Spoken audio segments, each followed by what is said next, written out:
Welcome once again, everyone. I'm Father Matt Gork. I'm here with Emily, and we're offering our recap of the first day of Synod 2020. It's Friday. We just finished our first day. They're literally cleaning up behind us, and it was a great day. We did a lot of really cool things, and we're going to just kind of run down what went on, what happened, and what we're excited about both from today and, for tomorrow and the days ahead.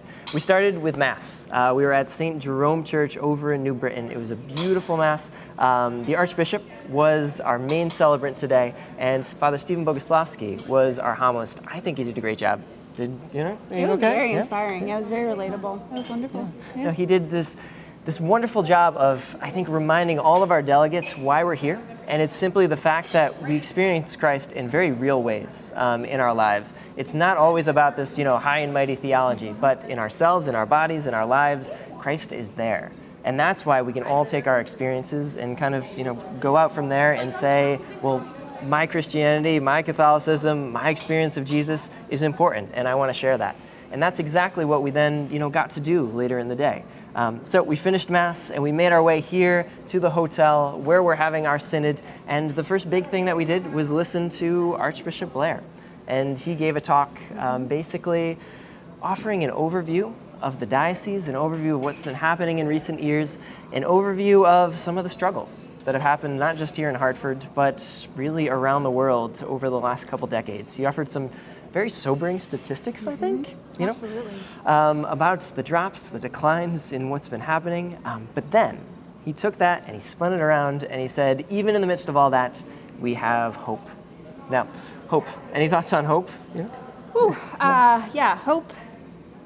Even when everything seems, I think, was it a quote? Maybe I'm getting ahead of myself, but truth can get weary, but it never can be overcome. So that hope doesn't necessarily mean that everything's going great, but it's a hope that in the midst of everything, Jesus is still alive. So Absolutely. That was really great to hear. And that was the key one right there from Archbishop Blair. He said, in the midst of all the struggles, in the midst of the problems that we're having, he reminds himself Jesus is alive. And that's why we put up with the hard things sometimes. That's why we continue to fight this fight. So Archbishop Blair had this great message about all of that, about taking this decline that we've seen, trying to disrupt the decline and create something new. And that's what we're talking about here in the Synod. And one of our first big messages to help us do that was from Bishop Ricken. Bishop David Ricken, who is from the Diocese of Green Bay, and he came and he offered a message all about encountering Christ. Any big takeaways from that? Just that he walked the walk himself. That was really inspiring. He wasn't just talking about it, but he was sharing his own testimony, his own things that he's doing in his diocese. So it made it very relatable, and you could just see how passionate he was about it. So you almost took away more viewing that than even the words that he said. For sure. And I think in a lot of ways in our Christian lives, that's what it's all about. We could say lots of great things, but if we go out and live it, that's huge. Encountering Christ, he talked a lot about the new evangelization, which is something we hear about.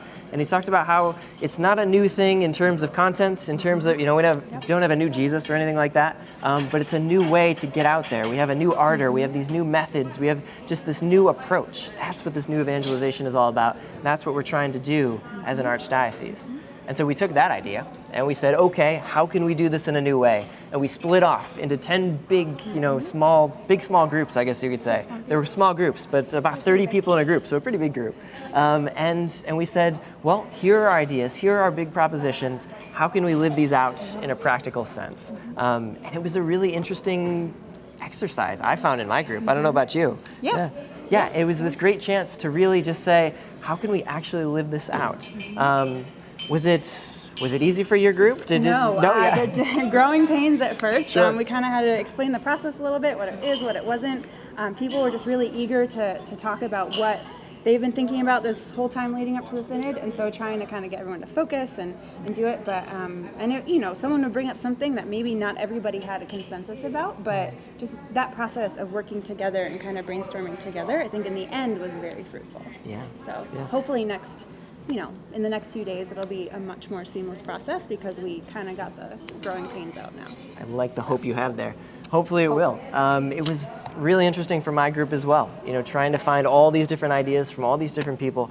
We had people of different ages, from different parishes, from different areas of the diocese, and so it was great to have all that input coming in. And then finally, our last thing was everybody came back here into this big room we're in, and they shared. One representative from each one of those groups, just to throw those ideas out there so that, hopefully the whole group can hear them. And hopefully the Archbishop will be able to then take them later on, along with all of us, and say, well, what are we going to do with our Archdiocese?